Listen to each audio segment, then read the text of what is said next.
right, Joe, I thought we'd take a look at the internet weather for this week. No big surprises, but we'll take a look at a couple of the notable ports. This is the most probed ports where we see most of the activity just by sheer volume.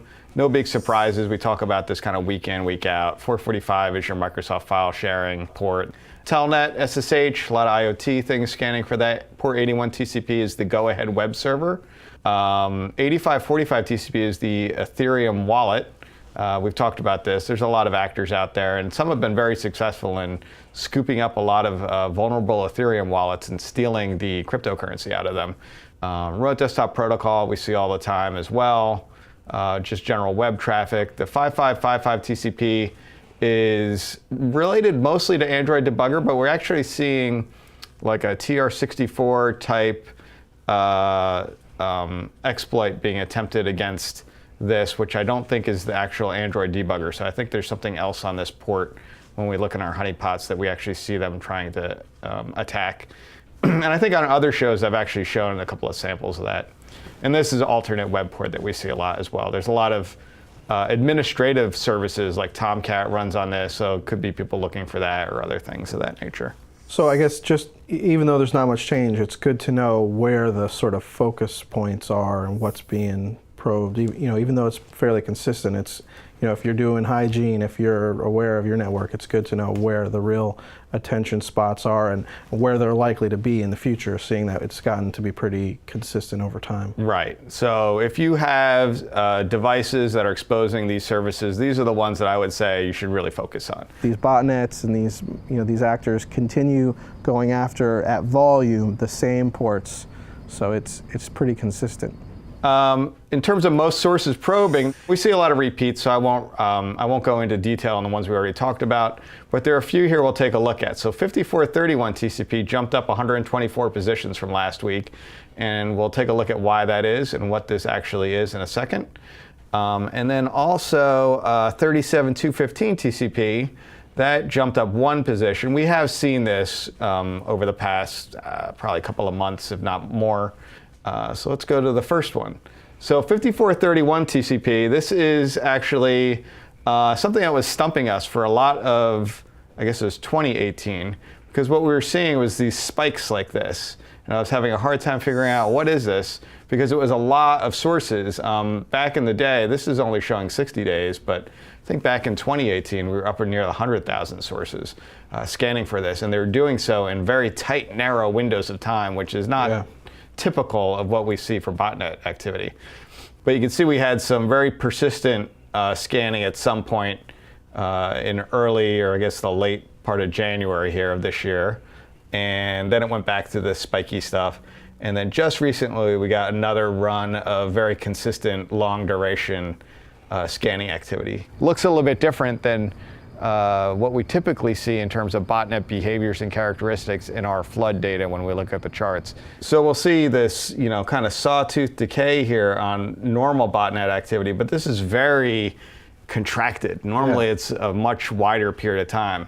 And when you look at this, it's maybe an hour or two, each of these little spikes. So that's very narrow, precise windows. We don't normally see that happen. So it's unusual. Could it be, this is just conjecture, but is it possible that it scans until it finds vulnerable and then, I don't know, and then uses the same resources to execute something and then doesn't scan until it needs to find another? I don't know. It almost seems like they're giving them an instruction to say scan, for this, but by all means, never scan beyond 60-minute time window. If I tell you now, stop in 60 minutes, never continue. This is the article from 360 NetLab.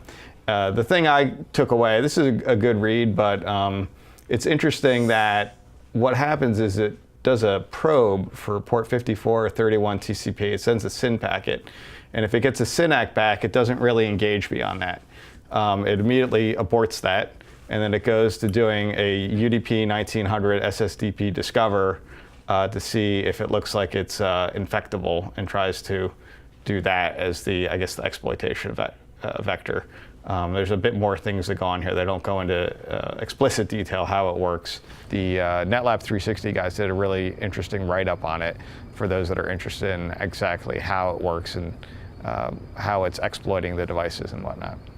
So let's take a look at the second one. which was 37215 TCP. This is related to a remote code execution exploit against Huawei routers that kind of became somewhere last year. I don't think it was actually in July where we saw the uptick in activity. I think it was a little bit before here, but somewhere in July, people really got on the bandwagon, or I should say bad actors did, and they started using this as a exploit technique to try to recruit more devices of this type into their botnets. And we do have an example of what this one looks like. And you can actually see it's related to Huawei. So what it does is it goes and tries to make a post to this URL, this TR64 URL. TR64 is a management protocol for routers, and that's what they're sending these requests to the device. But there's a lot of them. I don't know who programs these things, but this is not atypical. They have vulnerabilities in the way they wrote the code that parses these XML, and it's not paying attention to the fact that what I'm passing in here is actually telling you to execute something. Wow. It's, you're supposed to pass in a URL, but what they're passing in is $and paren wrapped instruction in Linux, which would execute on the back end if you have this exploit, which it does. And what the other thing I thought was interesting is they do this in 2 passes, which normally they do this in 1 pass in other types of ones that we've seen. But first they do a wget, trying to fetch this file called /x from this IP address, and then they write it to this directory on the device.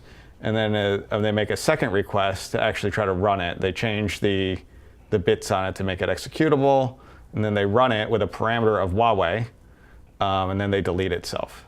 So then it's in memory and it's running actively on the device. And then engages in scanning for probably more of these. When I grabbed this sample, I actually grabbed it to take a look because I was kind of curious. It does come back in VirusTotal as Mirai mostly, or some Mirai-like variant. Yeah. So Mirai, as we know, the source code kind of got out there on the internet. So a lot of people have been cobbling it together to form their own kind of similar versions. So I believe this is probably some Mirai-like variant as opposed to the original Mirai from several years ago. Just uses similar code base to that and try to spread that way. Cool.